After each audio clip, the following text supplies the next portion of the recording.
পৃথিবীতে সন্তানদের মতো ভালো বন্ধু আর কেউ হতে পারবে না। একটা বাবা মায়ের জন্য তার সন্তানই হচ্ছে সর্বশ্রেষ্ঠ, সব কিছুর ঊর্ধ্বে। তো গাইস, আসসালামু আলাইকুম, কেমন আছেন সবাই? আলহামদুলিল্লাহ, আমিও আপনাদের দোয়ায় ভালোই আছি। এই তো সকাল সকাল চলে আসলাম। ছোট্ট একটা ফুলের গাছ ছিল আমার বারান্দায়, গাছটা মরে যাচ্ছিল। গাছটা অবশ্য শীতের একটা ফুল গাছ, নাম আমি জানি না। তো বাসায় ছোট্ট একটা টব প্লাস্টিকের একটা বোলের মতো ছিল, চিন্তা করলাম এটাতে এটা লাগিয়ে দিই, বাঁচলে বাঁচলো, না বাঁচলে মরে গেল। কিন্তু চেষ্টা তো একটু করি, চেষ্টা করতে তো কোনো সমস্যা নাই, তাই না? বাঁচা মরা তো হচ্ছে সৃষ্টিকর্তার হাতে। চাইলে এভাবেই বেঁচে থাকবে, আর না চাইলে যত ভালোভাবেই লাগাই বাঁচবে না, এটাই হচ্ছে বাস্তব কথা। তো যাই হোক, এই তো আমার গাছ লাগানো হয়ে গেছে। একটু পরে বারান্দাটাতে আবার প্রচুর পরিমাণ রৌদ্র চলে আসবে। হয়তো আমার এখন গাছটা পরিবর্তন করাটা ঠিক হয় নাই, তারপরেও করে ফেলছি, যেহেতু কিছু করার নাই, বাঁচা মরা আল্লাহর হাত। তো মোটামুটি চেষ্টা করছিলাম যে গাছটা লাগিয়ে বারান্দাটা একটু পরিষ্কার করব, কিন্তু মনে হয় না আজকে বারান্দা আমি পরিষ্কার করতে পারবো, কারণ আজকে অনেক কাজ আছে। দীপ্তর আব্বু আবার মাছও এনে রেখেছে, এইগুলো শেষ করে আমি আবার মাছ টাছ কাটবো। আর এই দেখেন আমার বারান্দায় কত সুন্দর সুন্দর টমেটো পেকে আছে, ছাদেও কিন্তু অনেক টমেটো পেকে আছে। আসলে আমি এখন টমেটো খুবই কম কিনি, যেহেতু আমার ঘরের একদম বিষমুক্ত ফ্রেশ টমেটো আছে, সেগুলোই খাওয়ার চেষ্টা করি। আর এই গাছটাকে একটু অনেক দিন ধরে কিন্তু আমি গাছটা কেটে ফেলেছিলাম। আসলে গাছের ভিতরে যদি টমেটোটা রেখে দেওয়া যায় 15-20 দিন এমনিই ভালো থাকে। আসলে মেন কথা হচ্ছে আমার হাতে কিন্তু ভালো গাছ হয়, আমি যদি একটু সময় আর একটু যত্ন করতে পারি তাহলে গাছগুলো কিন্তু অনেক সুন্দর হয়।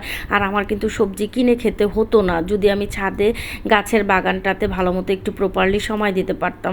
তো যাই হোক, এই যে টমেটো নিয়ে চলে আসছি, মাছগুলো ধুবো একটু, হালকা পাতলা উপরের ময়লাটা ফেলে ধুয়ে তারপর হচ্ছে আমি মাছগুলো কাটবো। আমার কাছে এভাবে হালকা একটু ধুয়ে মাছগুলো কাটতেই ভালো লাগে, না হলে আমার কাছে কেমন যেন লাগে। আর সবচেয়ে বড় কথা হচ্ছে আমি কিন্তু মাছ ছাই দিয়ে কখনো কাটি না। আর বাজার থেকে যখন কেটে নিয়ে আসে দেখা যায় ওখানে কাঠের গুঁড়া পাওয়া যায় ছোট ছোট, সেজন্য আমি কি করি, মাছটা হালকা একটু ধুয়ে দেন তারপরেই যেরকম খুশি সেরকম টুকরা করে নেই। আর আমার বাসায় এই মাছের ভর্তাটা খেতে অনেক অনেক পছন্দ করে, একদম ছোট থেকে বড় সবাই। তো সেই জন্য আমি তেলাপিয়া মাছ আনলে কখনো নিষেধ করি না যে এতগুলা অতগুলা কেন নিয়ে আসছে, যেহেতু সবাই পছন্দ করে সেহেতু কোনো প্রবলেম নাই। আর সবগুলো মাছ কিন্তু আমি কাটবো না, ঠিক আছে? 3 থেকে 4টা মাছ আমি রেখে দেবো যেন অন্য একদিন রান্না করতে পারি।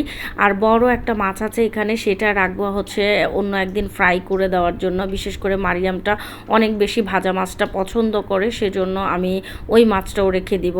এদিকে মাছ টাছ গুছিয়ে আবার চলে আসছি। দীপ্তর আব্বুর যে কাবলি নিয়ে আসছিলাম সেটা ওর সাইজে ছোট হচ্ছে, পাঞ্জাবিটাও ছোট হচ্ছে, সো এগুলো আবার চেঞ্জ করে আনতে হবে। তো ও যাচ্ছে একটু নিউ মার্কেটে, তো আমিও আবার এগুলো দিয়ে দিলাম, বললাম যে দোকান তো পরিচিত, এগুলো একটু চেঞ্জ করে সাইজগুলো একটু বড় দেখে নিয়ে আসো।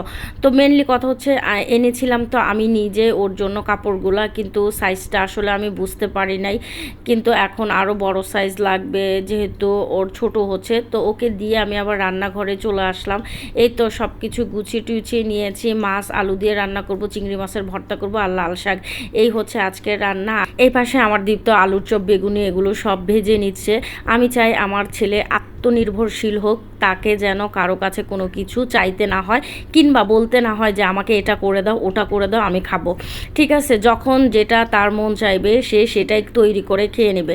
শুধু রান্নার কাজ না, আমি এই চেষ্টা করি আমার সব বাচ্চাদের সব কাজ শেখানোর জন্য, যেন ভবিষ্যতে কোনো কিছুতে আটকাতে না হয়। পরিস্থিতি কখন কাকে কোন দরজায় নিয়ে দাঁড়া করায় আমরা কেউই বলতে পারি না। আমি চাই আল্লাহ তাআলা আমার সন্তানদেরকে অনেক উপরে উঠাক, অনেক ভালো রাখুক, কিন্তু পরিস্থিতির কথা তো আমরা কেউই বলতে পারি না, তাই না?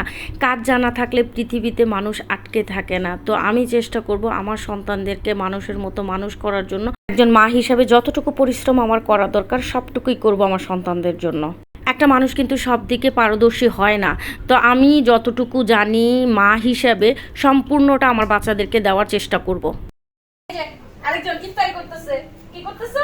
মরিয়ম রোজা ভেঙে ফেলেছো? কি খাচ্ছো? বলো মধু মধু রসমালাই রসমালাই রসমালাই খাচ্ছি। মধু মধু রসমালাই রসমালাই। ওই কি রে আল্লাহ আল্লাহ, আলহামদুলিল্লাহ, সর্বশেষ আলহামদুলিল্লাহ। শেষ। ইফতারি সময় হয়ে যাচ্ছে।